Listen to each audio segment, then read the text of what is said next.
अस्सलाम वालेकुम स्टूडेंट। आज जो हम टॉपिक रिकॉर्ड कर रहे हैं वो है नील बोहर्स एटॉमिक मॉडल। नील बोहर का एटॉमिक मॉडल क्यों पेश करना पड़ा, इसके पीछे सबसे पहले तो हम बैकग्राउंड देख लेते हैं, जो कि हमने लास्ट चैप्टर में हेडिंग छोड़ दी थी, और वो क्या थी? Defects of atomic model. Rutherford ने जो एटॉमिक मॉडल प्रेजेंट किया था, उस एटॉमिक मॉडल के मुताबिक हमारा जो इलेक्ट्रॉन होता है वो एक न्यूक्लियस, एक सेंट्रल चार्ज के अराउंड मूव कर रहा होता है, और वो किसी भी जगह मूव कर सकता है, उसके लिए कोई खास लोकेशन नहीं है। क्लासिकल फिजिक्स ये कहती है कि अगर कोई चार्ज मूव कर रहा है किसी रुके हुए चार्ज के गिर्द, यानी कि जैसे रदरफोर्ड ने कहा कि हमारे प्रोटॉन्स सेंटर में होते हैं एटम के और वो मूव नहीं कर रहे होते, और इलेक्ट्रॉन उसके गिर्द मूव कर रहे होते हैं, तो यही वाला सिनेरियो बन रहा है कि कोई चार्ज रुका हुआ है और उसके गिर्द कोई और चार्ज मूव कर रहा है, तो मूव करने वाला चार्ज अपनी एनर्जी लूज करेगा मुसलसल, और आखिर में उस रुके हुए चार्ज के साथ टकरा जाएगा। यानी कि इलेक्ट्रॉन अगर फर्ज करें कि इस रुके हुए चार्ज के गिर्द घूम कर रहा है, मूव कर रहा है, तो उसके गिर्द हमेशा मूव नहीं कर सकता, बल्कि मूव करते करते करते करते उसके करीब आएगा और उससे टकरा जाएगा। जब रदरफोर्ड से पूछा गया कि अगर ऐसा होता तो दुनिया के तमाम तर एटम्स तबाह बर्बाद हो जाते, यहाँ पर जो कुछ भी चीजें मौजूद है वो सब खत्म हो जाती, तो ऐसा क्यों नहीं हो रहा? रदरफोर्ड उसके बारे में जवाब नहीं दे पाए। यानी कि रदरफोर्ड इस चीज के बारे में जवाब नहीं दे पाए कि जो इलेक्ट्रॉन है उसने अपनी एनर्जी कंटिन्यूसली लूज की। यहाँ पर एनर्जी को देखिएगा, एनर्जी ग्राफ गिरेगा और वो रुके हुए चार्ज यानी कि प्रोटॉन से टकरा जाएगा।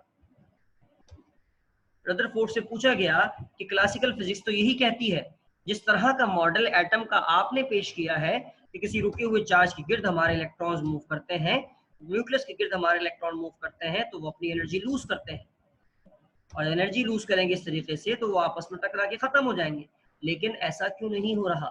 तो फिर आए हमारे पास एक साइंटिस्ट जिनका नाम था बोहर, जो कि चेयरमैन भी रह चुके हैं उस जमाने की साइंटिफिक सोसाइटी के, जो कि लंदन में थी। After the Planck's and Einstein discovery, Niels Bohr, a Danish physicist in 1930, offered his important assumption about the atomic structure. Niels Bohr ने अपनी कुछ assumptions दी, कुछ सोच दी, जो कि बेस करती थी किससे? प्लांक्स और आइंस्टाइन की थ्योरी से। प्लांक्स और आइंस्टाइन थ्योरी जो है वो आपका टॉपिक है फर्स्ट ईयर में, जो कि ऑब्वियसली नील बोहर एटॉमिक मॉडल और रदरफोर्ड एटॉमिक मॉडल से पहले पढ़ाया जाता है। तो मैं ये बता दूं, प्लांक साहब ने ये कहा था, प्लांक साहब ने क्या कहा था कि किसी भी एटम को जब आप एनर्जी देते हैं तो एटम एरी गैरी नत्थु खैरी एनर्जी, मतलब एवं कोई भी एनर्जी अपने अंदर एब्जॉर्ब नहीं करता, वो खास अमाउंट ऑफ एनर्जी ही अपने अंदर एब्जॉर्ब करता है। मतलब अगर मैं किसी एटम को बहुत मुख्तलिफ काइंड ऑफ एनर्जी, मुख्तलिफ वेवलेंथ ऑफ एनर्जी दूं, तो एटम जो है वो उस एनर्जी को एब्जॉर्ब नहीं करेगा, बल्कि वो कुछ खास अमाउंट ऑफ एनर्जी एब्जॉर्ब करेगा और कुछ खास amount of energy he emit करेगा। तो इस थ्योरी को लेते हुए, प्लांक्स की इस थ्योरी को लेते हुए नील बोहर ने इलेक्ट्रॉन्स के बारे में अपनी अजम्पशंस, अपनी राय दी, और वो क्या दी? पहली राय थी कि the electrons in atom only move in a certain energy level, और during this it will not lose or radiate energy. Electron जो है वो किसी भी जगह मूव नहीं करते, बल्कि इलेक्ट्रॉन एटम के न्यूक्लियस के गिर्द खास दूरी पर ही रिवॉल्व कर सकते हैं, और वो उन खास दूरियों को कहा जाता है एनर्जी लेवल्स। और जब वो किसी एनर्जी लेवल में होते हैं और रहना चाहते हैं, तो ना तो वो एनर्जी गेन करते हैं, ना वो एनर्जी लूज करते हैं। यहाँ पे कहते हैं कि when electron gain energy it jumps to a higher energy level E2 from the lower energy level E1। जब कोई एटम का इलेक्ट्रॉन एनर्जी गेन कर लेगा समहाउ, तो वो निचले एनर्जी लेवल से ऊपर वाले एनर्जी लेवल पर चला जाएगा। Similarly electron jumps E2 to E1 by its loose energy, और जब इलेक्ट्रॉन एनर्जी को लूज करता है तो वो ऊपर वाले शेल से नीचे वाले शेल में आ जाता है। लेकिन जब कभी भी इलेक्ट्रॉन अपने ओरिजिनल शेल पर आ जाता है तो उसके बाद वो एनर्जी लूज नहीं करता। उसके बाद जो भी इलेक्ट्रॉन ने शेल पे ऊपर या नीचे आने में एनर्जी एब्जॉर्ब की है या इमिट की है, नील बोहर ने उस एनर्जी को नाम दिया है क्वांटा, और उसको हम ये भी कह सकते हैं, फोटोन भी कह सकते हैं।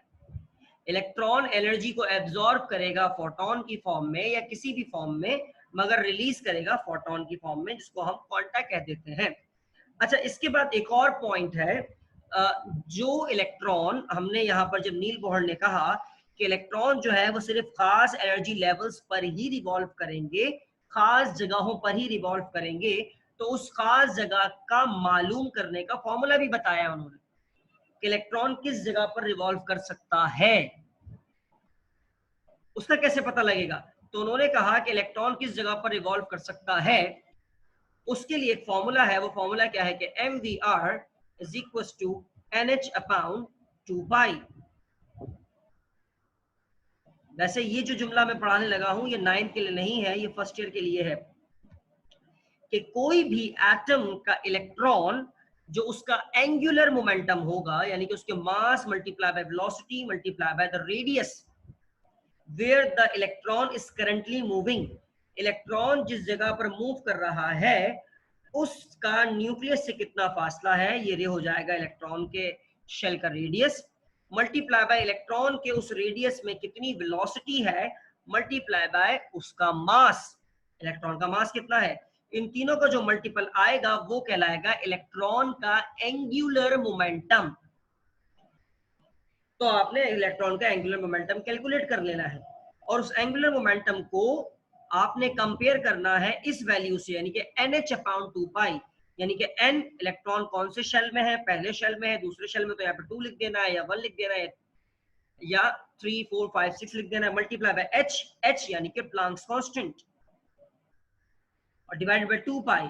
अगर इस वैल्यू का आंसर और इलेक्ट्रॉन के एंगुलर मोमेंटम का आंसर एक जैसा आता है, इट्स मीन कि इलेक्ट्रॉन जिस जगह पर है वो इलेक्ट्रॉन का अपना जाती शेल है या इलेक्ट्रॉन किसी शेल में मौजूद है। अगर इन दोनों का आंसर नहीं आता तो इसका मतलब इलेक्ट्रॉन उस जगह पर नहीं हो सकता, क्योंकि उस जगह पर किसी किस्म का कोई शेल मौजूद नहीं है। ठीक है, तो यहां पर क्या कहते हैं,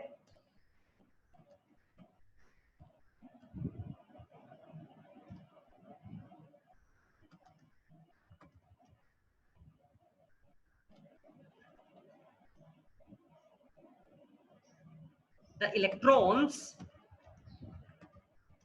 shell can be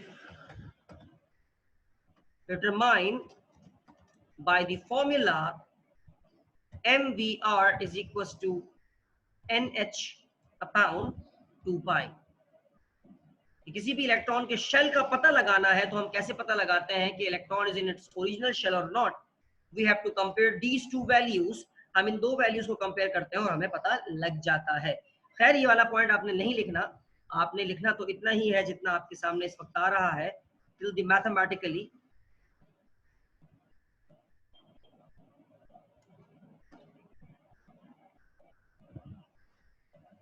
और प्लैंक्स कांस्टेंट की जो वैल्यू है वो हम यहाँ पर लिखकर आपको बता देते हैं, 6 पॉइंट समथिंग होती है। मैं देखता हूँ यहाँ पर, देखें Planck's constant 6.62 multiplied by 10 exponent minus 34 meter square kilogram per second.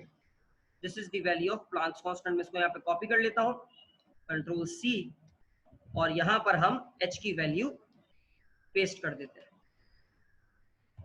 Control V।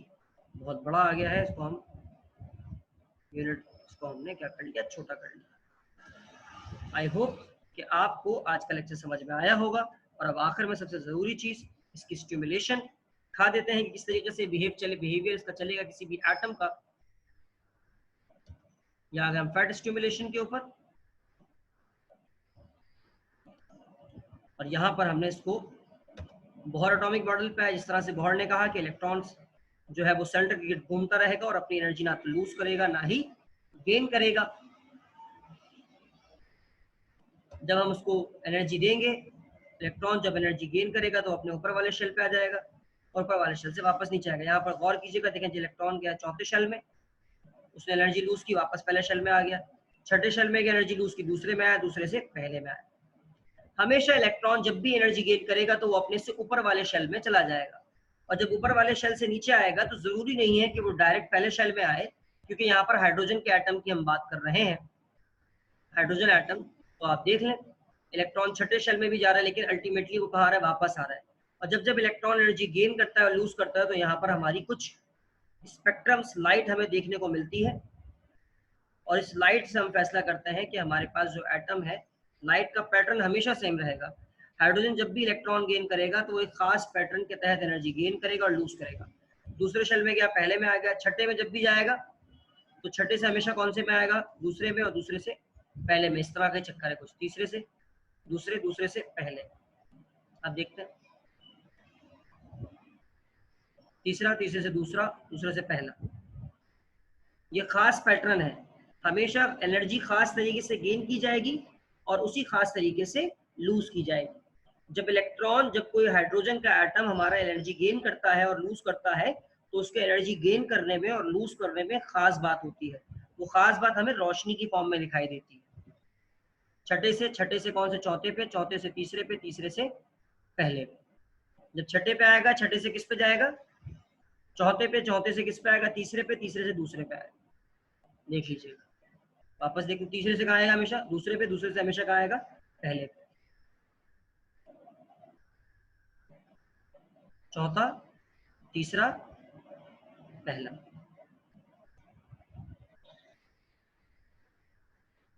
तीसरा, फिर दूसरा, फिर पहला। मैं 6 का वेट कर रहा हूँ कि 6 पे चले जाए।